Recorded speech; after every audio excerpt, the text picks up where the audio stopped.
There's a promise Messiah Yeshua gave us that has caused considerable frustration. He spoke it to his disciples at his last meal with them.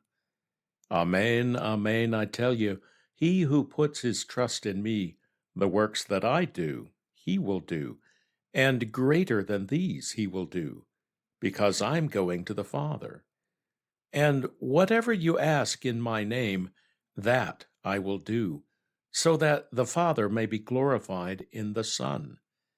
If you ask me anything in my name, I will do it. The frustration at this promise is that we ask and nothing seems to happen.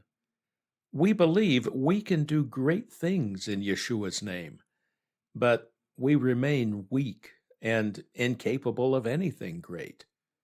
What's the problem? Are we at fault? Or is our God unreliable?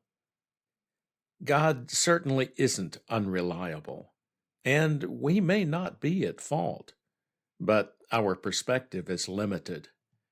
Our God is building a kingdom, and that means he has to accomplish more tasks than we can imagine over a longer period than we can comprehend. Well, that's easy to understand on the surface, but it's a different matter when we walk through it. For example, I have a friend whose little grandson endured the trial of cancer. She and her family had great faith for his healing, and it came through chemotherapy. Yet, why wasn't he healed instantly? What was the greater work in his case? With hindsight, we now know. People around the world began to pray for this child thanks to his grandmother sharing the news on social media. Her frequent updates increased the faith of many, teaching them something about their own walks of faith that they might not otherwise have learned. At the same time, the presence of this godly, loving family in the cancer ward of the pediatric hospital ministered to other patients and their families, as well as the staff. Miracles did happen as this child not only survived, but recovered more quickly than expected, demonstrating the power of righteous prayers and transformed lives. Now, this boy has a testimony that will follow him throughout his life. And who knows what God will do through him? God knew just what he was doing when he didn't answer my friend's prayers in the way she expected and in the timing she desired. God works on many things at once, and we see only a small part of what he's doing at any given moment. We learn about that from the stories of our biblical ancestors. The Hebrews who built the tabernacle, for instance, did so in less than a year in the middle of the desert without any of the advantages of civilization. It's a miracle that such a project could be undertaken under such circumstances, especially when we read about the precious metals used in the tabernacle. The entirety of the gold that was used for the work of the sanctuary, including the gold of the offering, was 29 talents and 730 shekels, according to the sanctuary shekel. The silver from those numbered from the congregation was 100 talents and 1,775 shekels, according to the sanctuary shekel.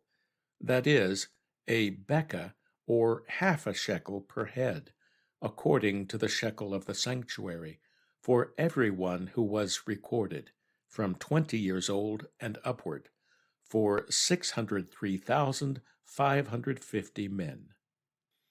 We learn in Exodus about the many tasks required to construct the tabernacle and everything in it. But this passage also hints at the tasks being carried out to create a nation from the native Hebrews and the mixed multitude who walked out of Egypt with them. The hint is in the 603,550 men. That tally appears again in the first two chapters of Numbers, which record the first census of Israel's men. God told Moses on the first day of the second month in the second year of the Exodus that he and Aaron and 12 princes of the tribes were to conduct that census. The result was a number of the adult males in each tribe, which facilitated the organization of the camp of Israel by tribes and the armies of Israel by tribal divisions. Well, this is puzzling. Exodus tells us that the tabernacle was set up on the first day of the first month in the second year. How did they have that number of 603,550 men before the census took place? This speaks to the organizational work happening in the background of the tabernacle's construction. God had told Moses that each adult male was to present a ransom of a half shekel for the sanctuary. That is not only how the silver was collected, but how the census was taken.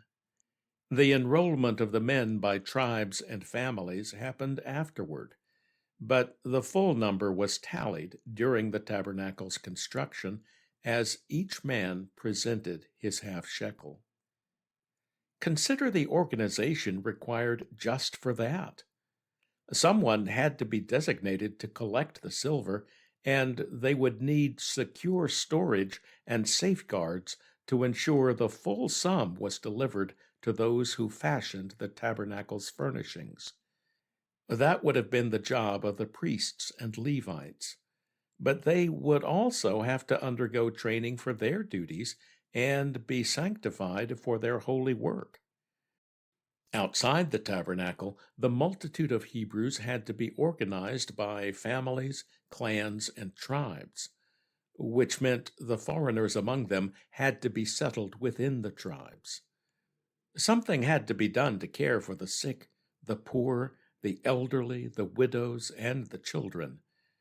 The whole social structure they had known in Egypt was gone, so they had to create something new based on the Hebrew family structure.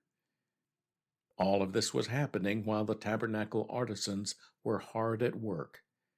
Just 1 month after the tabernacle was complete, the priesthood was sanctified, the camp and the armies were organized, and the Hebrew nation was ready to move out under God's leadership.